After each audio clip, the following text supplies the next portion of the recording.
მოგესალმებით, ამჟამად ვიმყოფებით ჰააგაში, მაურიცეისის მუზეუმში. ახალგაზრდა დედა, ეს რემბრანდტის პირველი მოწაფის, ჰოლანდიის ოქროს ხანის მხატვრის ჰერიტ, იგივე ჰერარდ დუუს ნამუშევარია, რომელიც მხატვარმა 1648 წელს შექმნა.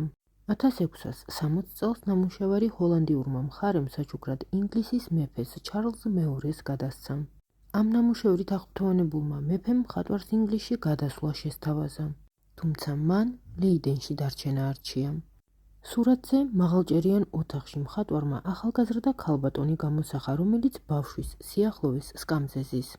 მისი მზერა მაყურებლისკენაა მიმართული, მუხლებზე ხელსაქმისთვის განკუთვნილი ბალიშის გამოსახულება იკითხება. დედის სიახლოვეს მხატვარმა მოახლეც გამოსახა. ყურადღებას იქცევს ინტერიერში მიმოფანტული არაერთი ნივთი.